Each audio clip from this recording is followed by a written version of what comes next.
Good morning, everybody, and welcome to Home Staging Talk Show Live. I'm Jenny Norris, your host. This show is brought to you by the International Association of Home Staging Professionals. Thank you for joining us. As you come on, and just let me know you can hear and see us well, and connections are good, so I appreciate the feedback. So Home Staging Talk Show Live is a weekly conversation with people in the industry, even people out of the industry, just talking about business success, what's working, challenges we might be facing, etc. And we got some great guests that we've interviewed. This is episode 95. And you can find all of our past episodes on homestagingtalk.com or on our YouTube channel, which this is actually live streaming right now to our YouTube channel and our Facebook Home Staging Talk page, which is pretty cool. So I always like to start off giving some announcements. And so, of course, we're going to show you our 2020 IHOS Virtual Conference and Expo. And so we are really excited to be bringing this to everybody in the industry September 29th, 30th, and October 1st. And so it is virtual, which means you'll be joining us from your laptop or your phone or your desktop. However, it's not just a bunch of talking heads, which we're really, it's important that it's interactive, it's informative, it's interesting to hold your attention. So we've got some different things planned than what you might have seen in some other conferences. Hey, Sherry, thank you for joining us. And as you guys come on, if you want to go ahead and share the segment with others, that would be great. You can share it to your profile. It helps us reach as many people as possible. So I'm going to go ahead and play this promo in here. Let's see, where is it? I've got Melissa Galt joining us today, and then also Amy Powers was supposed to join us today, but her daughter, she has an urgent, she's an urgent care. Her daughter fell, may need stitches, so she's not today. We'll have to reschedule with Amy.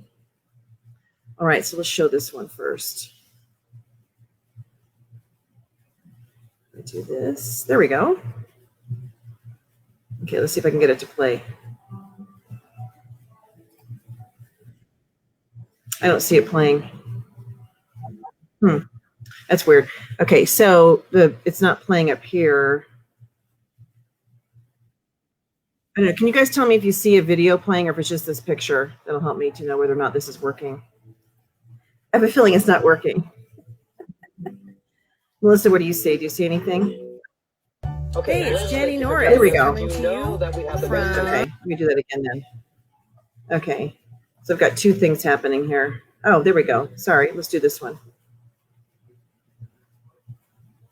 Oh, that's why I'm playing the wrong. And so this is what happens when you are hosting the show. So I uploaded this video, but I'm clicking on the one that isn't even showing in the stream. And that's why it's playing. This is why somebody helping produce the show. Okay, so we're going to start over. Here we go. Denver, Colorado. Hey, join me September 29th, 30th, and October 1st for IHOS Virtual Conference and Expo, where I'll be sharing on pricing and mindset strategy. I know. Okay, let me start over. I'm going to hide this. All right, let's try this again. Okay, I'm going to show and stream. I'm going to do this little thing here. Okay, now let's see if it'll play. Hey, it's Jenny Norris coming to you from Denver, Colorado. Hey, join me September 29th, 30th, and October 1st for IHOS Virtual Conference and Expo, where I'll be sharing on pricing and mindset strategy. I know 2020 got weird. We're still staging though, and I know you're still staging, so we still need to learn and grow and also connect. So go get your ticket.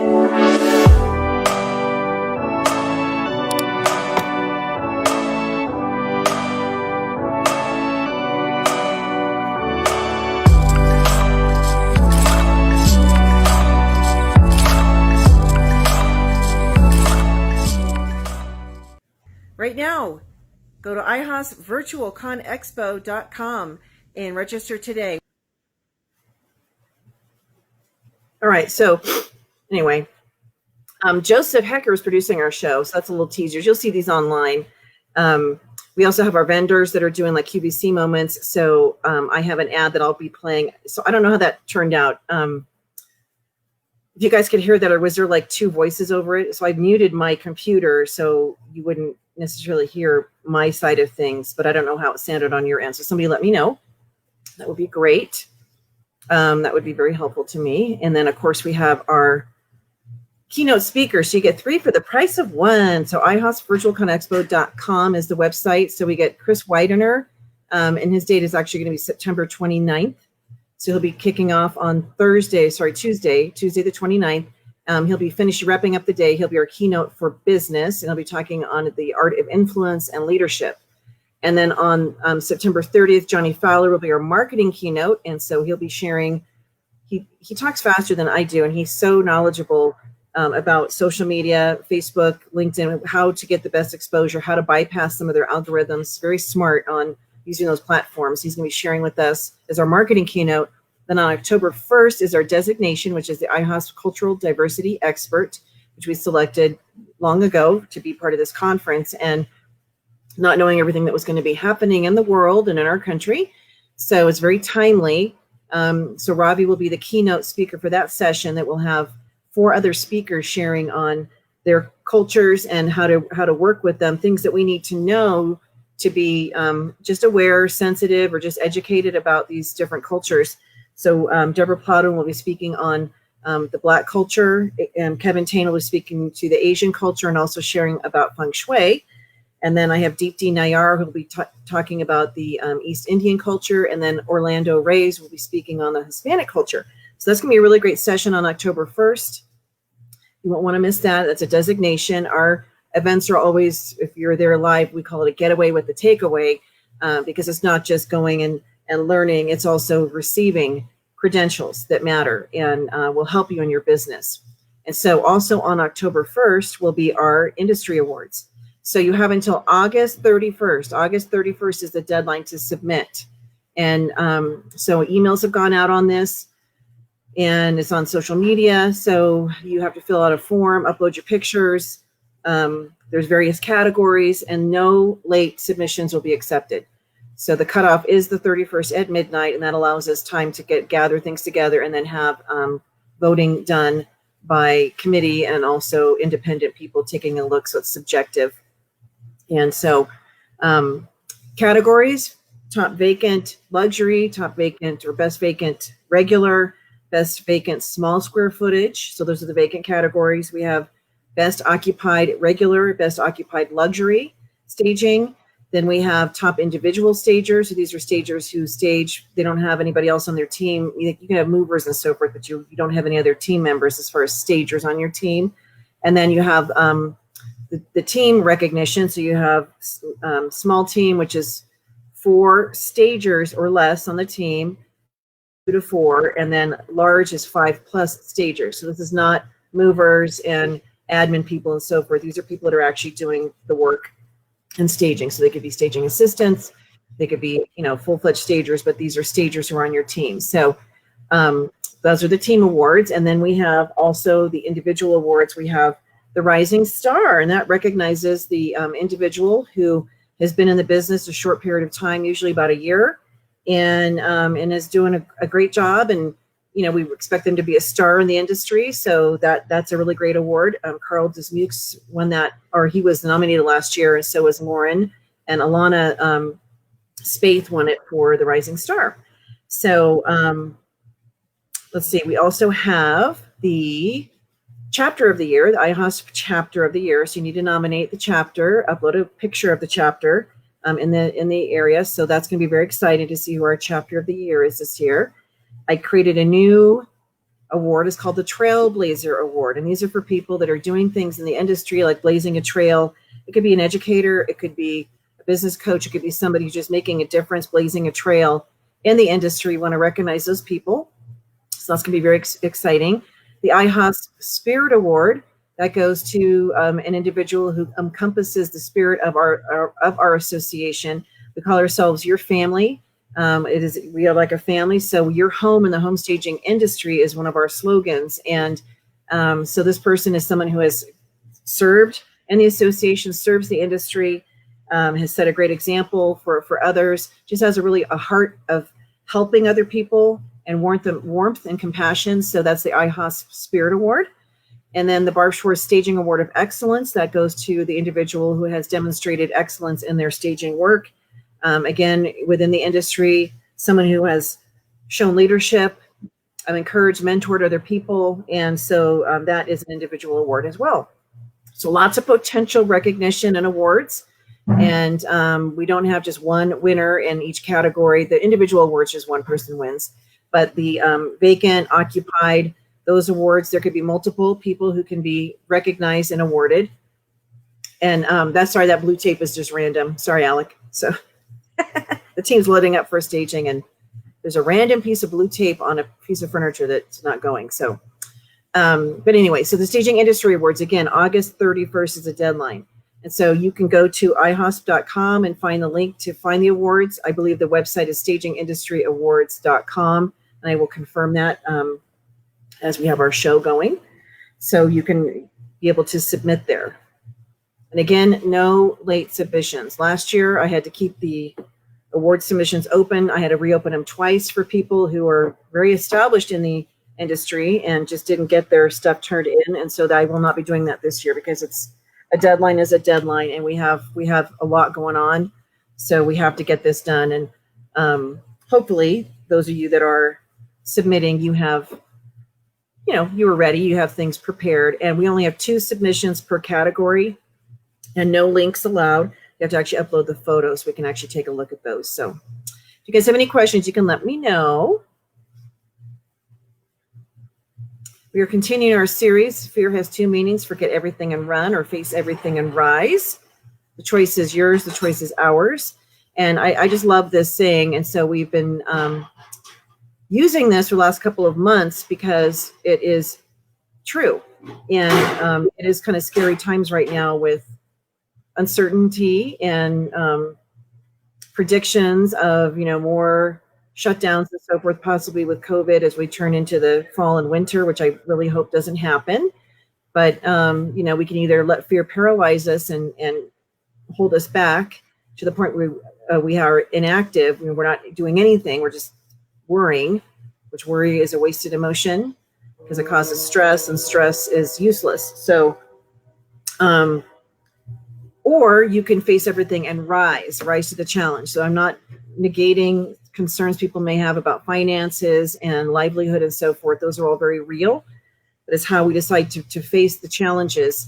And so one of the things that, we had encouraged people when this happened is to make sure that you have niche services that are outside of the resale market as far as staging. And so Amy was going to speak to one of those niches, and she will be talking on that at the conference. We have a whole panel of people sharing on other facets of business income that you can earn as a stager and how to get that going. So we've targeted short-term rentals, working with seniors, and that could be helping them move from their current home, but also getting them set up in assisted living or senior home or what have you.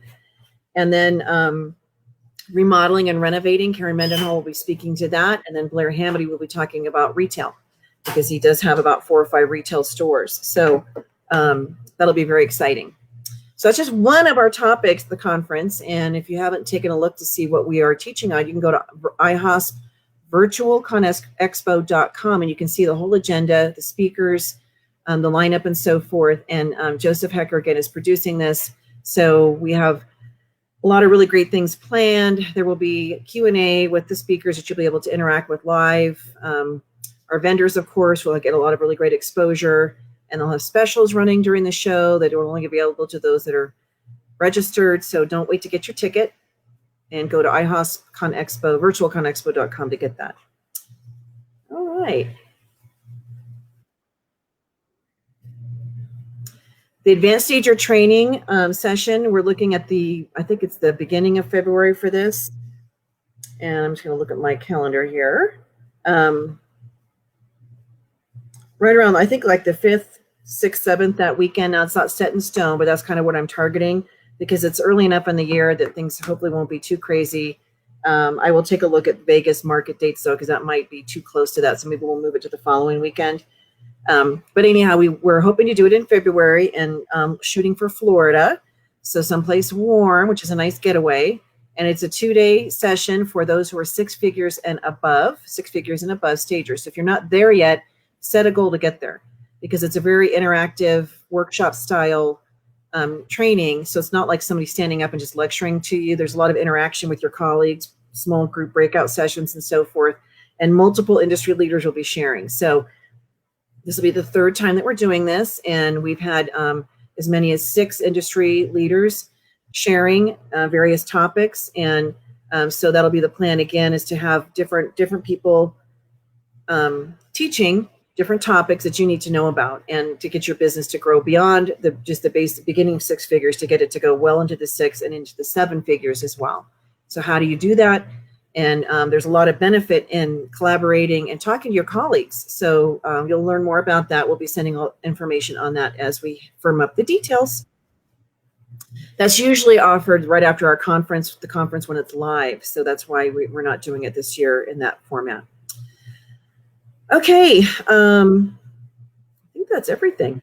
So I'm going to bring Melissa on, and we're going to chat. And again, Amy, I hope your daughter's okay, and we'll get you rescheduled for another session.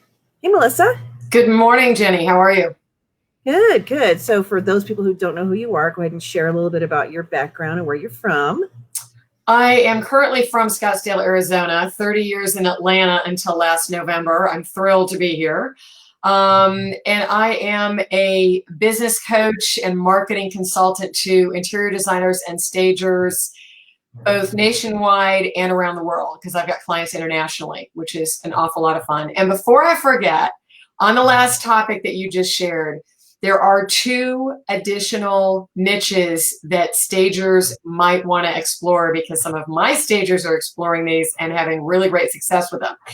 One is corporate apartments, executive apartments, because this is at the higher level. And then the other one is pro athletes, because pro athletes will move into a town for 6 months and then they might move home again.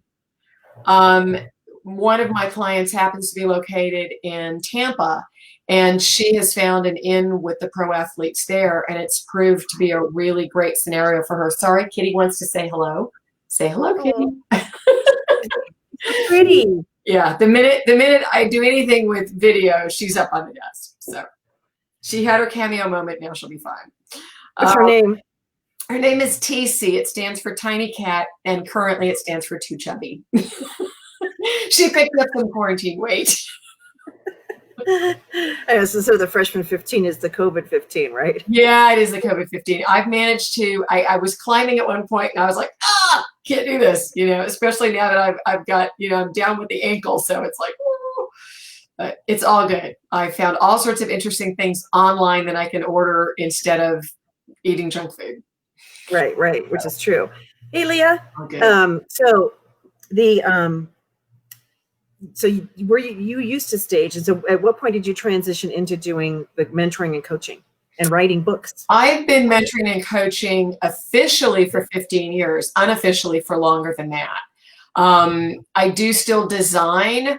I have staged, and I've done consultations as recently as in the last couple of years, because I did a presentation to a real estate office in Atlanta. And what I did apparently is a bit different than what they were used to. They're used to stagers coming in and pitching them and telling them about their services. And I didn't do that. I went in and did a presentation strictly on the top 10 trends that will sell homes more, that they need to be aware of. It was incredibly short. I think originally I was given 5 minutes. I expanded to 15. I love that. They had to cut, like at 3 minutes, they're starting to come up on you, Yeah, it was tough, but it got a lot of conversation going, and I got a lot of inquiries from it. And so it was really interesting. And I think if you can present something like that has such high value, and if you were to do it on a quarterly basis, that's going to get you in the door on a consistent basis, because the trends do change that frequently, right? Especially now. So, and Joanne Leonard Reary and Sandra Reyes will be talking on trends. So their topic is a stiletto approach to trends with a work boot mindset. Yeah, love that. Talk about not only the trends, but also how to incorporate that in your business. So that's another niche that people can do, home makeovers and so forth. And I totally agree. Anytime anybody goes to an office, they don't really care about how fabulous your things are, and you up there talking about how great your staging is. They want to know what's in it for me and how it can help them. So providing something of value. So the trends that's a great one to talk about. And that way then, and it's helpful to them. So then they're going to remember that you're positioning yourself as an expert versus just someone up there pitching your company. Exactly. That makes a big difference. That and being friendly with media, staying in the media, having a syndicated column is, again, one of my stagers has managed to do that. And she also lands herself on TV quite frequently, which is incredible visibility. People recognize her, they know her name, they know the company name, and all that makes a huge difference. So people watching, they're going to go, what do you mean syndicated? What does that mean? Syndicated means you have a weekly or monthly column in a publication. You are a featured regular contributor to that publication. In her case, it happens to be her local market, which is what matters the most for her. But in other cases, you can be syndicated across the country. There are writers that you are reading about or reading their contributions that might be located in New York, but they're syndicated across the country. And that's what really makes a difference, and it gets their expertise out there for a much wider audience. Yeah, so some publications people might think about, there could be a local, your town or your city publication that could be about the Chamber of Commerce. It could be a real estate related magazine that's out. The Business Journal, that's always a good one to pursue. That one might be a little bit harder to get into, but Business Journal is in almost every major city. I write for Inman and also for NAR's Styled and Sold magazine. They ask for contributors for that. So it's just a good way to get exposure and get out there and get visibility for your name, and again, positioning yourself as an expert. So great tip. Yeah, there's also a space to play in with that has to do with the lifestyle publications. If you're not sure where to look at the lifestyle publications in your local market, and also look at Voyage. And we had Voyage ATL, we have Voyage Phoenix, we had Voyage LA, Voyage Chicago. They're in the major cities. It's an online publication, and you write your own article by answering their questions, and then they just push the button and turn it into a digital magazine with you featured. Which is kind of cool. And then there's another one called Curbed, which is across the country in a newspaper format. And they are always looking for great stories. So sometimes your personal story is a great way to land valuable PR. Your personal points of connection are what you really want to be leveraging as points of profit anyway. Yeah. I remember I did early on, trying to figure out ways to advertise business, like what's going to work, what's not going to work. And I knew ads are very expensive and people have to see you like 30 times for it to resonate. So I did what they called an advertorial. So it was an article that was in a home improvement magazine. So it's another one that's a good target. Any kind of home improvement where people are looking for flooring and fixtures, and they have a lot of those that are out there. So I had an advertorial. So it was an article. So it didn't come across as total promotional ad, and ran that, and I got a lot of really good feedback, mostly from this was years ago in Sacramento when staging was just taking off. So a lot of people read it and like, I want to do what you do. How do I get started? So I sent just from that article probably about 50 people who wanted to become stagers. So I created this whole competition, if you will, but that's okay because there's no way that one person could stage an entire city.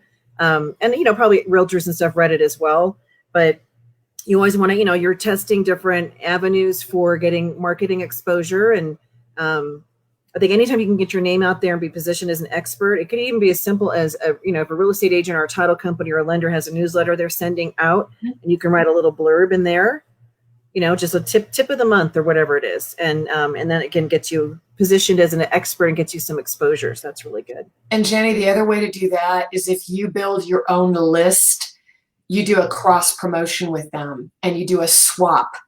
And that's infinitely more valuable because then they see value in sharing a bit of content in yours and you get it in theirs. And if you do that often enough and with enough partners, you really expand your reach exponentially. So there's a lot to be said for building your own list of potential clients and clients both. Yeah. And so in the marketing book that I wrote in 2012, I call that cross-pollination, like a bee, like cross-pollination marketing. And it's the smartest way to go is to work your warm referral network. And I think a lot of stagers, they get into the business, they like the idea of making things look pretty. but they've never run a business. Yeah. They don't know how to market. They're scared to death about, sales. They don't know how to close the sale. And they're afraid to put themselves out there. And so people forget about their warm referral network. And I'm like, gosh, if I moved both times I built my companies, we didn't know anybody. So I hit them both cold calling, networking and so forth. Didn't have a warm referral network. So if anybody has that, you just have to have lived where you live any length of time, asking people who who knows a realtor, or who's the realtor that you like. And then if you have a lender or a title rep, my God, their database is huge. Yeah. Right? Yeah. So that's a much smarter way to market. So it is a smarter way to market. It really is. And connecting with everybody on social media as well, because you never know who's playing where. And some people are easier to reach through social channels than they are through email. And so in the social media channels, so we'll be talking about Facebook and LinkedIn. Johnny Fowler will touch on that at the conference. And then there's also other platforms. And of course, Instagram now, Facebook owns Instagram.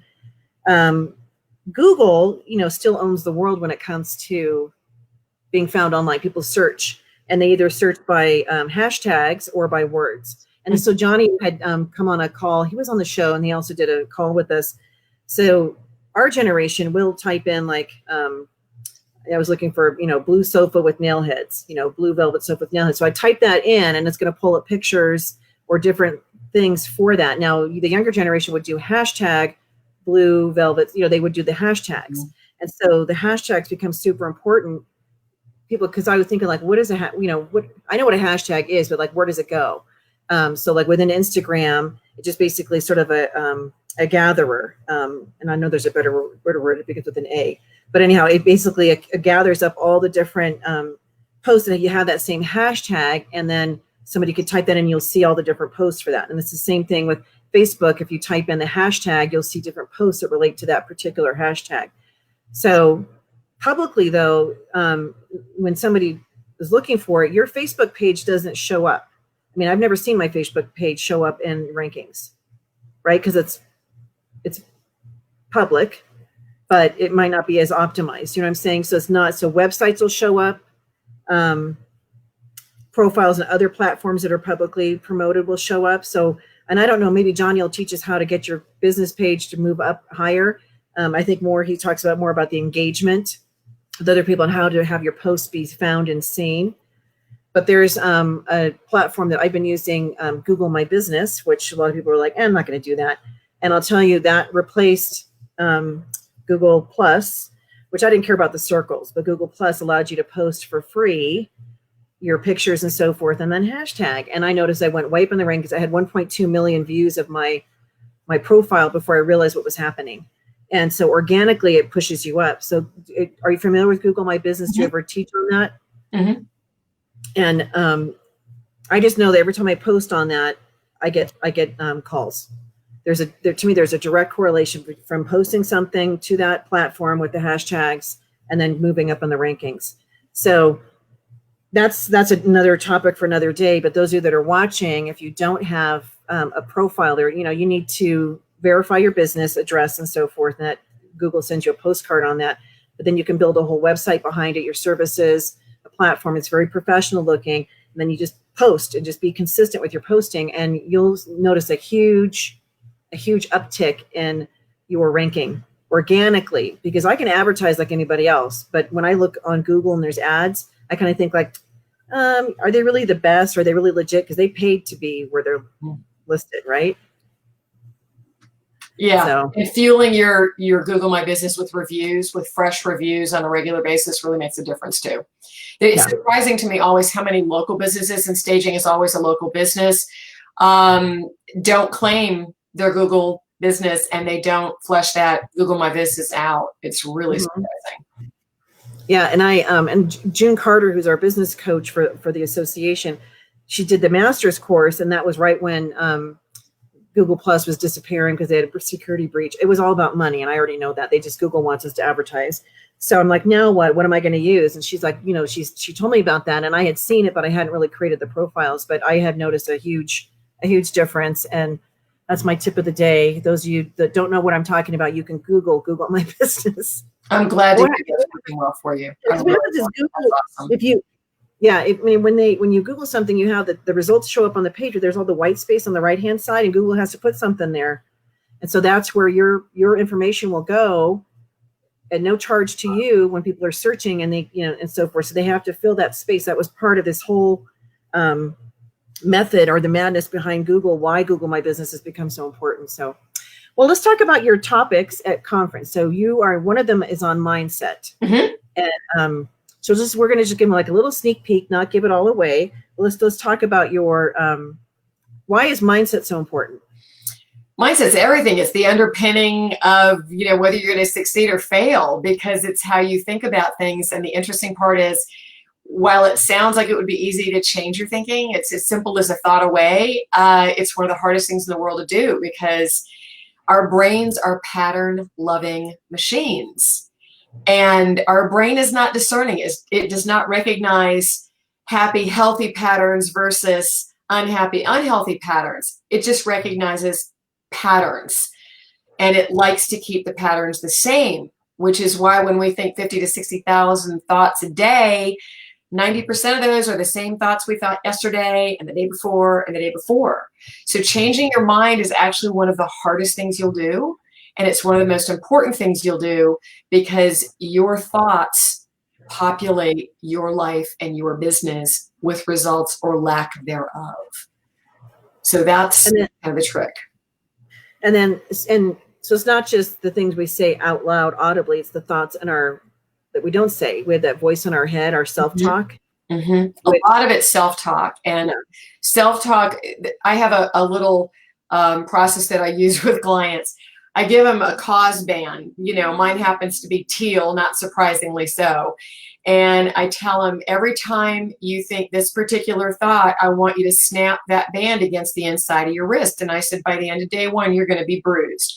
If you keep up those same thoughts, by the end of the week, you're going to be bloodied. And you're going to have a lesson on your hands. But if you don't start creating this reminder of, I need to stop thinking that, I need to stop thinking that, you won't stop thinking it. And instead, you'll remain stuck in the same spin, because our brain is also made up of neural pathways. And we have the ability to change our neural pathways, but it's not snap your fingers quick. It takes time. It's changing the thought habits, which have become beliefs, that we now have to change. And that's so the core of mind. I bet Shad Helmstetter, is that a name you recognize? Dr. Shad Helmstetter. So he wrote I know Dr. Joe Dispenza, Breaking the Habit of Being Yourself. Shad wrote What to Say When You Talk to Yourself and the Self-Talk Solution. I do know those books. Yeah, I heard him speak years ago, and he brought out, and I when I teach the courses, we go over this, because self-talk is so important, because it can totally sabotage people's success. So I remember he whipped out a keyboard on stage, and he said, imagine that every message you've ever heard from the time you were born, from family members, friends, teachers, coworkers, whoever, it's been programmed into your brain. And he typed on the keyboard. He goes, but on this keyboard, there is no delete key. So once it's in here, we have the choice of whether we're going to listen to it or not. And it can go back to even, childhood, the old tapes. Psychologists will say, the old tapes, who are you listening to? And if it's phrased in a negative way, rephrase it. So I use a really simple example of your subconscious can't take a joke, and it doesn't, know who you do or don't. So you're sitting at the table, you're a kid, and your parent says, don't spill your juice. And then literally seconds later, you knock it over and you're so clumsy. I told you not to do that. Well, you carried out what you were told, because your subconscious was spill the juice. So the way it could be rephrased is hold it carefully. Right? Exactly. So just rephrase something and make it the positive outcome you want, not the negative thing you're trying to avoid. Right? So but it does take conscious. It's becoming really aware of, first of all, what are you saying to yourself consciously, listening to that, and then changing the dialogue. So it's what do they say? 21 days to a new habit. It is 21 days, and it only takes 7 to break one, which is kind of tragic. And then there's also, do you know the 5-second rule by Mel Robbins? No, what is that? It's scientifically proven that when you have a new idea or you want to change something, you have 5 seconds, just 5 seconds. So in other words, the easiest one is if you're in bed and you're thinking, I'm going to get up earlier, I'm going to get up earlier, I'm going to get up earlier, you set your alarm, and you hear the alarm, you have 5 seconds to swing your legs out of the bed, flip the light on, and move, or you're going to hit the snooze. So if you're a snooze tapper, you're violating the 5 seconds and going right back in. And I'm guilty of this. I'm aware of it. Okay, I don't do it all the time, thank goodness. But it's just as if you have a great idea about something, if you don't take action on it in 5 seconds, whether it's writing it down, calling a friend, sending an email, the idea is going to be gone forever. That's very true. That's right. I text myself stuff all the time. Like even last night, my son was talking to me about, the stagers and, financial planning and different things with them. And I said, there should be, we have emails that go out once they take a class, but then I thought there should be more that promotes other aspects of the business they might need, like if they need a specific pricing help or whatever. We have all these things developed. And I'm like, there should be email trickles that go out. We use constant contact, but there's another method I can use. And so I texted myself that because I wouldn't have remembered it today had I not written it down. So texting has become my very good friend, because my brain is too full of, because we have so much going on. And it can be hard to compartmentalize too.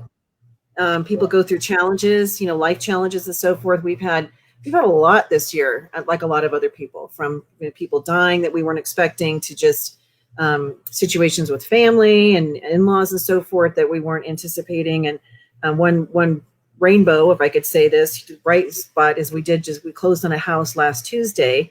And so that was like, it's exciting. I know. Congratulations. We have been out of the game for a decade, and we were homeowners for 20 years. And then when the market collapsed, we were living in Sacramento, and houses were like 70% underwater. So our mortgage actually ballooned 4 points in 1 year, which I don't think was legal. We had it fixed when we moved in, and we pulled money out to put in the backyard and work with the fireman who was a lender on the side. So I learned a hard lesson there. It's like, you don't work with a hobbyist for something that important. And we were tied to LIBOR index. And so while other people's rates were, dropping or whatever, ours skyrocketed. And so we were paying an astronomical amount for a depreciating asset. And we just said, we'd always wanted to move to Colorado. We'd planned to do that in 1998 when I got pregnant with number 4. On New Year's Eve. And so that's where we stayed in California for a little bit longer, but it just delayed our plans about 10 years. And that's when we decided to move out here. And, but back then there was a 3-year penalty for short sale and a 7-year for foreclosure. So we short sold. So I couldn't get anything. I couldn't get a credit card. The only one I was ever offered was 76% interest, which was like, forget you. I would never do that. I'm not that desperate. And so we picked up, moved, started cold, how to build a business.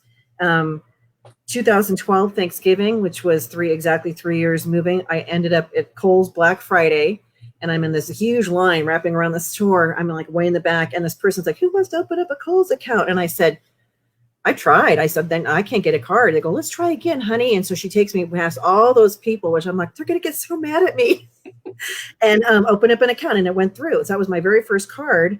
And then from that point, our kids were entering college. Then it became about scraping together the down payment. So it's been 10 years of renting. And I know there's a lot of people who do rent. I feel like there's a lot of stigma with people who say it's like I'm ashamed that we were renting. I shouldn't have to feel that way, but I think a lot of renters are terrible. They destroy houses and so forth. And we made improvements. We scraped the ceilings in this last house and we added lighting. We actually made the house more livable. Took care of it, fixed up the yard. The yard was trash. And so we invest in the properties. But anyhow, so it's been 10 years. But being self-employed, thank you, Vanetta, I appreciate it. The lenders, my gosh, the underwriters and so forth, being self-employed. So for those of you that are in the industry and let's say you're going to refinance or purchase, it's an ordeal. I was like document after document after document. I thought they were going to ask me for a vial of blood. That was the next thing. I'm like, what else can I give you to prove that I'm a good person? And they were, we're a good financial, we can make our payments and stuff. So anyhow, we did close on Tuesday. So it's kind of weird. I got to pack up the house. I'm not looking forward to. Well, you're a pro at it. I am. Yeah. I mean, it's like, if it was just like the furniture, it was all the little stuff. And because there's at least where we are, a lot of the donation places are not open. I've got piles of stuff that I need to, I don't necessarily want to dump it. I want to take it to the dump, but because it's good stuff, but everything's been closed. So I got to find out if Goodwills are open here. All your donation places are? Our Goodwills and our consignment stores are also open. So I'll try Goodwill. I was going to like ARC. They're closed here. I was in the Salvation Army. I like to donate. Goodwill. I've gone to Goodwill. I have a thing with the guy that runs that. He's very wealthy. I don't think he pays his people enough that work the stores. That's just my little opinion. He does. I know. And that's big money. So you actually have 2 sessions on our talk. I'm just looking at your official topic. First one of them is how to be the CEO of your staging firm and escape the trap of being the chief employee. Boy, do I need to hear that. Yeah, it's a big trap. I mean, it is. And there's this badge that stagers like to wear on their sleeve saying, I'm busy. I'm so busy. I can do it all. I can do it all. I'm like, yeah, there's no badge. Give up the badge. We need to delegate. And so I had 7 stagers on the team, and now I'm down to, there's 3. Because so my daughter and her boyfriend, so he moved to Charleston. I got him a job with a stager, or helped him get connected with the stager there. So he had his first day of work yesterday, the day before. So he's excited. And then my daughter went to California to kind of clear her head, and she may not come back now, which makes me really sad when I think about it, because those 2 are my 2 lead stagers. So those 2 are gone. And then a third one works part-time Pottery Barn and didn't want to work on the team. And so I'm in rebuilding mode. And so I have had to be pulled back into the field, and I had pulled myself out. I had worked my way out of the field. I would still do the business side and the money at this, because I've been burned on the money side, had people embezzle and so forth. So I don't trust others to handle that piece of it, but I didn't have to be the one tagging stuff in the warehouse. And I've driven the truck last week because I had the guy that drives the truck didn't show up. So I'm behind the wheel of the big truck driving it. You do what you got to do as the owner, right? But the goal is to work yourself out of that, work on your business, not in your business. Yeah. And a lot of that has to do with control, right? Would you agree that giving up some of the control aspect of feeling like a person has to be part of everything? You remain in charge, but you release the control. I like that. So you remain, so say that again. So people you remain in charge, but you release the control, because the control is the minutia. The control is all the little details, and you need to become the chief visionary officer. And the only way you can do that is by getting enough perspective. So you've got to be far enough removed from it, because if you're in the weeds, you can't see straight. You can't see what's really going on in the business. If you pull back and you get a new perspective, it's kind of like if you've ever been to a major city and you've walked into the ground level of a building and really looked around, and then you've shot straight up to like the 20th or 30th floor, and you look at the view from there, it's quite different. Right. Quite different. And if you can get that 20, 30 foot, 30 floor view in your business, you're going to see things completely differently. Your goals will shift and change. How you do things, who you do them with, all of that will shift and change. And you'll be able to have a much clearer vision of what you want to accomplish, how you're going to accomplish it, and start implementing that. And I pull all of my clients off that space where they're calling themselves owners. I want you being a founder and CEO, or if you want to be founder and COO, you can be founder in principle, but I want the word owner out of there, because owner says to me that you're being owned by your business. Interesting. So that's a great thing for mindset, because I have principal stager and owner as my title, my official title. I'm getting rid of that. Lose owner. I actually had one of my clients just change her signature line in email recently, and it just shifted how she felt completely. I think a lot of stagers, we don't know what to call ourselves when we first get started. Am I the president of a company? I mean, because it's sort of like, it's weird, because in the beginning, it's just you, right? And so if you name your company, you get a business license. And so like, what do I call myself? Am I a home stager? Am I, like, what's my title? And so I've seen everything from like CEO, president, chief visionary. I'm just, you can have fun with the titles. And so I used to have the staging team members were staging and design specialists. I got rid of the word design because we're not interior designers. And so I thought I don't want to mislead people, but I'm going to change my signature too. That'll be good. I could be, I don't know. I'll figure out something fun. You can be CSE, Chief Staging Expert. Mm-hmm. That's good. Or chief staging executive. No, it's true. Executive staging consultant. That's good. So, and then your other topic, I'm going to find it here. So Melissa, for you guys, she'll be speaking on Tuesday. So the first day of our conference is all general sessions. So there's no breakouts. Everybody who's speaking, everybody who's attending, you'll see everybody who's sharing. So you'll be able to see that topic, which is so important. So we made sure to put it in that day. And then she is doing a breakout session. And these are broken out by levels. So whether you're beginner, intermediate, advanced, or an advanced stager, and it's based on how many years you've been in the business. So she's doing an advanced session on get more done and love your business more, time management mastery.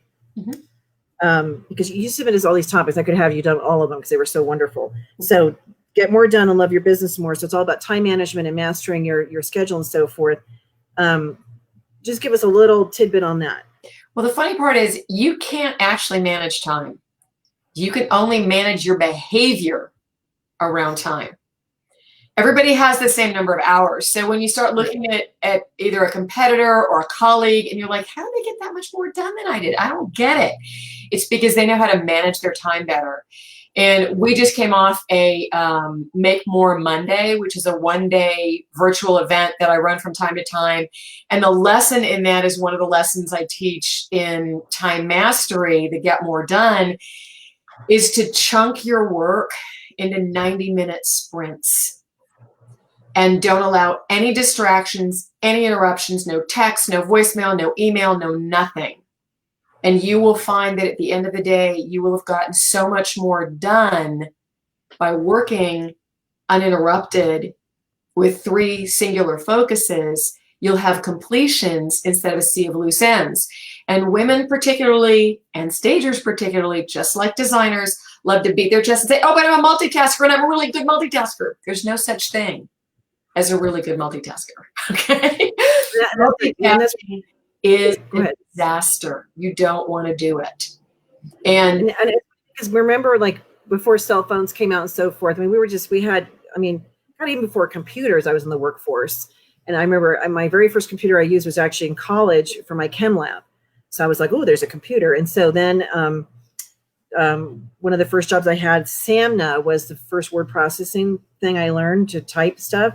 And I learned PageMaker and, took classes and so forth because I did marketing and sales. And so, but I remember, being so excited about a pager or the cell phone and even emails. And now they run our lives. And so it's as Monk would say from his show, it's a blessing and a curse, because it's great to have instant access to everything, but it is really distracting. And so one of the reasons I like coming to the warehouse is, especially if the team's not here, is I'm alone versus when I'm at home, my family's there. And so inevitably somebody's going to need something or ask me a question or whatever. And it is really hard to focus on what you need to get done. So I love that chunks of time, no distractions, do the time blocking. And Gary Keller has the book, The One Thing. Mm-hmm. Yeah. So, kind of the same type of thing, like he addresses the multitasking, because we used to think like, oh, I can do all these different things. I feel like I'm accomplishing so much because I'm doing 5 different things at once. Well, you're not doing any one of them well. Mm-hmm. And because your focus is just, you're distracted. So better to get one done, check it off the list, the next one, the next one, the next one. So Virginia Youngblood says, what is your opinion about naming a business with your name in it versus another business name? Your company name. That's Virginia, that's really your call. When I started out, I named my business a name that had nothing to do with me, because I was thinking in terms of selling it. But it really doesn't matter, because plenty of businesses have been sold that were named the personal name of the person who started it, and they held just as much value, if not more so. So it really is a personal call. The one thing I can tell you is, whatever name you settle on, stick with it. I have changed names twice in nearly 30 years, and each time I lost 18 months of growth because of lack of recognition. And that's really expensive and really painful.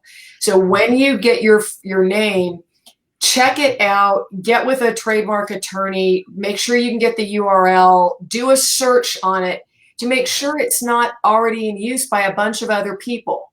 or one other person.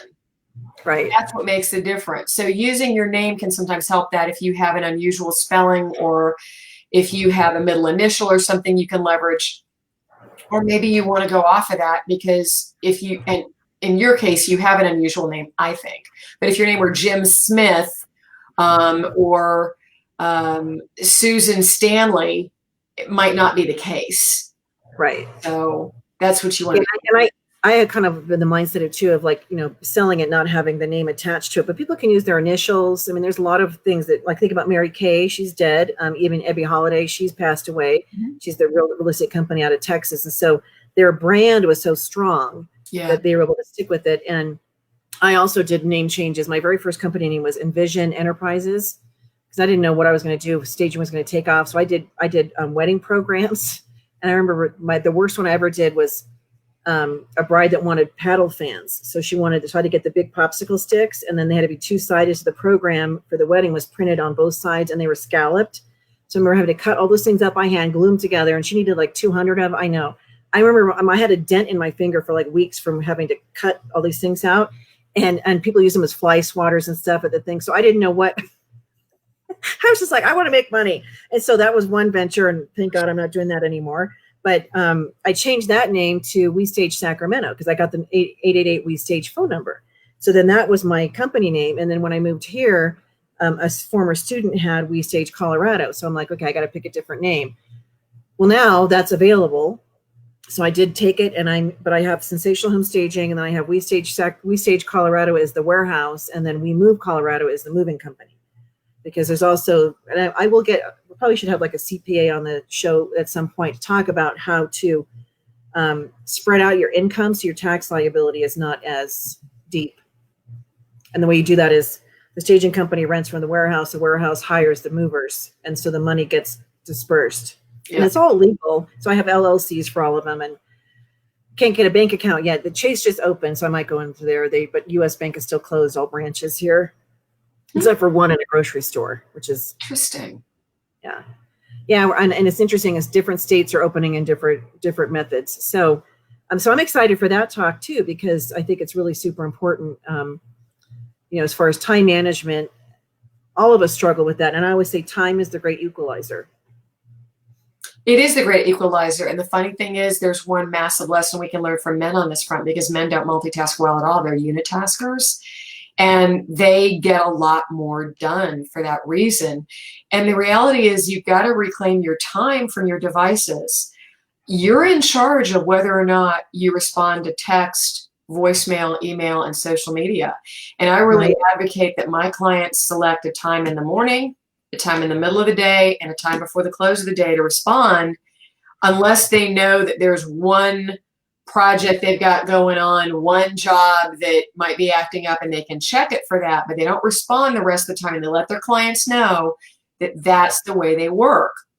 Otherwise, you're not in charge of your day, your devices are. Well, and it's setting professional boundaries with the clients. So as far as, because when we're just say I return phone calls between 11 and 12 and 3 and 4. Mm-hmm. So that's when you're going to get responded back. And so this idea that just because somebody writes to you or texts you that you have to immediately get back to them, like that's urgent. There's nothing that we're dealing with usually in staging that requires that immediate of a response, unless there's an accident or something happened on the property that you do have to get to. But for the most part, your clients need to be taught how you work, and you need to set your boundaries.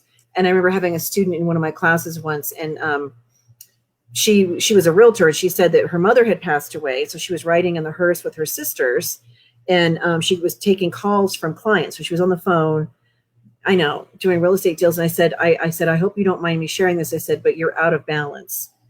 And her sisters were horrified that she was doing business on there. And so her response was, my mom was dead. What else, what am I going to do about it? And so, it's her life. She could do what, she wants, but being out of balance and letting clients control our time so much. And if you have a client that's like that has no respect for your time and constantly texts, but I was watching Millionaire Listing, and the Southern California one, so Josh Altman and so forth. And so Tracy has this client that's constantly texting her, and he has a huge portfolio. So the trade-off is this guy that, am I ever going to be able to please this person? Just very, very, very, very demanding. And Altman said, I had that client and I dumped him because he just had no boundaries, had no respect for our time, and he'll wear you out. And so we get to pick and choose our clients too. So managing time, there's the book like something about the bullfrog, do that first in the morning. The thing that you dread the most. Oh yeah, the hardest thing. And then get past, you can get to the others. And I'm like, it's not on my calendar. And this is another thing I think KW teaches us. If it's not on the calendar, it doesn't exist. So if you don't have an appointment set for a conversation or whatever, then it really doesn't exist in your business. So use your schedulers too. Yeah. And I don't know if you're going to touch on that at conference, your topic. We also have Melissa Morrow and her daughter Lily will be talking about apps, business apps that people can use to make themselves more efficient. And so I know she uses Google Calendar, and there's other huge Google Calendar fan. Yeah, I love that because you can color code it. Yes. Yes. So Arizona, so how hot is it there right now? I think we're at 106 today. Not bad. 106 really? is pretty tolerable. Only when it climbs above 110 that it gets uncomfortable. Yeah, we've been in the 90s, and I think it's going to start to cool off. I looked at my house, the backyard today, and there's trees that are starting to turn yellow. So it's little hints of fall. And I love fall here. It's really pretty. But last year it snowed in September. We got this freeze. And so then all the trees turned brown and the leaves just fell off. We didn't get any color last fall. So I felt gypped. But yeah, so it'll be, I love Arizona. Are you in Scottsdale or what part of Arizona? I'm in Scottsdale. View of the mountains. I'm very, very lucky. Nice. Yeah, and it's dry heat, none of the humidity. It is dry heat, and that does make a huge difference. I mean, I couldn't sit outside in Atlanta at 85 degrees, but here I can sit outside at 104. Which is true. Sacramento was hot like Arizona, and when I went to Atlanta market, it was was it August? I think it was either July or August last year. Oh my God, it was just like I don't know. I mean, you walk and my hair just would just like, or my hair when in the humidity puffs up, it gets like bigger and bigger and bigger. And it's just a little crazy. But the skin, the women who are in the climates with the humidity, their skin is really nice because they have the moisture that we don't have. Well, does anybody have any questions for Melissa? We have a couple minutes left. I love you remain in charge, which really is control. So her topic, again, she'll be sharing on Tuesday, general session, then on Wednesday to the advanced level. All the sessions will be recorded, by the way. So even if you're not in an advanced category, you'll be able to watch her session on your own. And so that's going to be on Wednesday. So she'll be speaking on Wednesday, and then we'll have all the sessions recorded so you can catch up and get all the great information. And I know that this is our first time having you at our conference, but I feel like it won't be the last. Oh, I'm looking forward to it very much so. And then you mentioned your coaching and so forth. So how can people learn more about what you do? Where should they go? And I'm going to type it. You can find me on Instagram. I share a lot up there at Melissa Galt. I also have a Facebook group that is open to both designers and stagers. And a lot of what I share applies to both groups. Again, it's interior design business mastery. And we've got a brand new website coming, melissagalt.com. Don't go look now. It's still the old site. It should be up in a couple of weeks. So I'm really excited about that.